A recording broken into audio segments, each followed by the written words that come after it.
Bu hafta konuğumuz yine Azerbaycan'dan resim sanatçısı Nailə Ahmadova. Nailə xanım, birincisi özünü necə bizə təqdim edərsiniz? Mən Əhmədova Nailə, Azərbaycandan, Bakıdan gəlmişəm. Rəssamlıq Akademiyasında 25 il dərs deyirəm. Öncə 45 il dərs deyirəm. Rəssamım, dosentam. Başqa ölkələrdə də sərgilərdə iştirak edirəm. Festivallarda da olmuşam. İzmirdə, burada sonra kesəcəksiniz də sonra o sözü. Danışa bilməyəm. Da. Başqa ölkələrdə də sərgim olub, Fransiyada olub, Dubayda, necə deyim, çox Sovet vaxtından da elə iştirak eləyirəm sərgilərdə. Tamam. Bir rəssam kimi sizcə rənglər mi rəssamı seçir, yoxsa rəssam mı rəngləri seçir? Seçir. Mən deyərdim, rəssam rəngləri seçir. Var rəssamlar başla işləyir, var rəssamlar ürəklə işləyirlər. Mən ürəklə işləyirəm. Mən tələbələrə də öyrədirəm ki, işləyəndə tabloda bəlkə orada qırmızı, sarı rənglər yoxdur. Amma mən istəyirəm o rəngi olsun orada. Belə yapıram. Uşaqlar, orada yoxdur qırmızı. Amma mənim ürəyimə gəlir, orada lazımdır qırmızı rəng olsun. Deməli, rəssam rəngləri seçir. Deməli, bir əsər yaradarkən tam anlamıyla anlatmağa çalışdığınız duyğuları necə çatdırırsınız? Sizin fikrinizdən keçən duyğuları. Duyğuları. Sevinclə yanaşıram işə, tabloya, mənzərəyə. Burada gələndə çox xoşum gəldi mənzərələrdən, Kiprdən. Gezdim, axtardım fraqmentləri.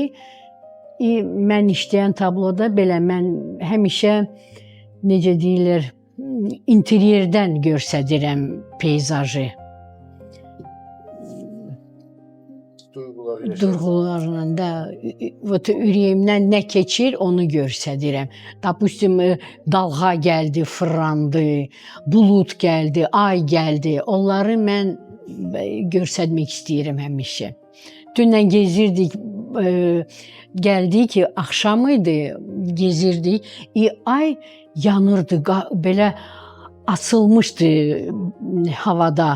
Onu mən də bir dəfə işləmişdim, indi bir də göstərdim tablomda.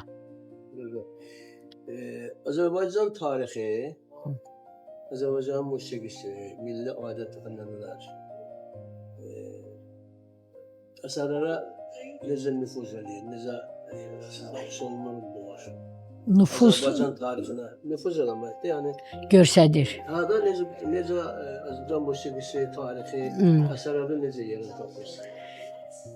Çətin sualdır belə. Mən deməli anadan olan kimi hələ rəssamın evində anadan olmuşam. Atam rəssam idi. O da Peterdə, Sankt-Peterburqda oxuyurdu, işləyirdi. Rəssamlar evində yaşamışam. Həmişə rəssamlarla mən yaşayırdım. Ədəbiyyat, musiqi həmişə gəlirdi bizim tablolarımıza. Belə bilmirəm də nə deyim. Xalça təsvir ola bilər, şiqalətlər ola bilər.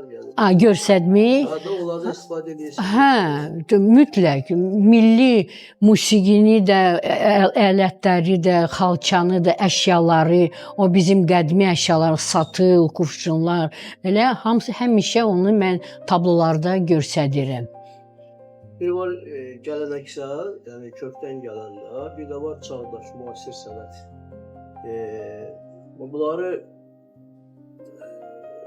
əsərlərdə necə qorumağa çalışırsınız ki, orada həm kök unudulmasın, xalqın, millətin kökü, həm də müasir sənət Sintez olsun. Hə. Necə quruluşurum, ürəyimdən necə gəlir, onu da əvvəl komponovka eləyirəm, tapıram. Əvvəl nə istəyirəm mən çəkmək, gəlir belə mən yuxarıdan. Sonra başlayıram axtarmaq, muzeyə gezirəm Azərbaycanda, Bakıda. Sonra axtarıram. Ürəyimdə mən əzbər bilirəm bütün bizim əşyalarımızı, nuxalçaları yox, amma əşyaları da o daşların üstündə bizdə qobusların şəkilləri var, İçəri şəhərin daşların üstündə. Həmişə mən belə çalışmışam ki, onları sintez eləyim. Bir də görsədim, допустим, bizim memarlığı, o memarlıqla əşyalar sintez olsun, bir göstərirəm. Xalça ilə, biri də musiqi instrumentlərlə. Sizcə bir izləyici, əsərə baxan adam, sizin əsərlə üz-üzə qalanda, əsərə baxanlardan sənətçinin bağımsız, yəni sərbəst adam olmağı falan, onu necə görə bilər? Mən bir dənə danışım özümdən əhvala. Gətə cavan rəssamıdım, 86-cı, 81-ci, mən institut qutaran kimi bir dənə tablo işlədim. Deməli, əskərin forması, pagonaza, getdim muzeydən tapdım kaska. O kaska deşik olmuşdu, pula necədir, güllə ilə. Güllə ilə də sapogi, ayaqqabısı, sapagi, qırmızı lalələr stolun üstündəydi. Muzey bizdə, muzeydə asılmışdı o iş. Muzeydə asılmışdı. Birdən görürəm bir dənə qadın dayanıb ağlayır. Mən təəccübləndim, gəldim yanına, xanım, siz nə üçün ağlayırsınız? O mənə deyir, iş çox ürəyimə yaptı.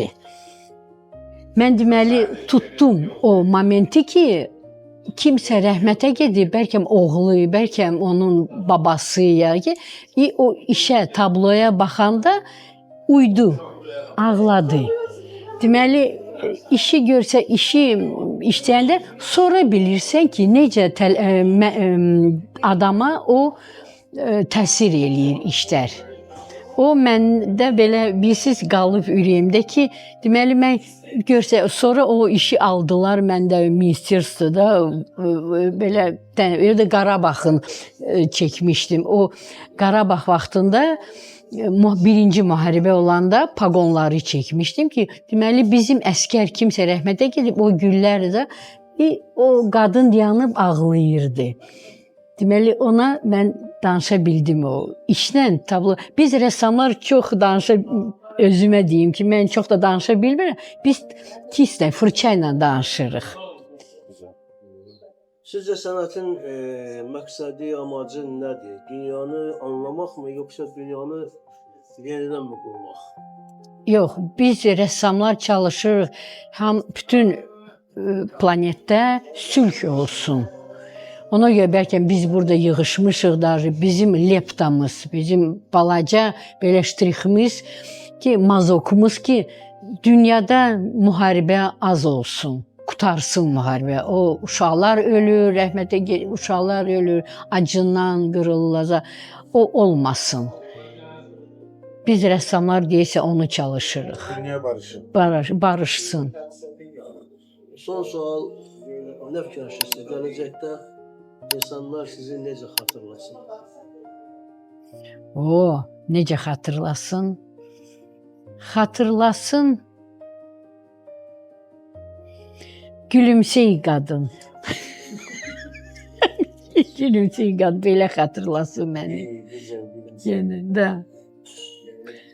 Size çok teşekkür ederim. İyi ki bize konuk olduğumuz programı yaptık. Ben çok mutlu oldum. İzleyenleriniz de eminim mutlu olacaktır. Çok teşekkür ederim. Çox sağ olun sizə də ki, mənə bura təklif elədiniz. Bura Kiprada mənə çağırdınız, necə festivalda iştirak edirəm. Çox sağ olun sizə. Nичего.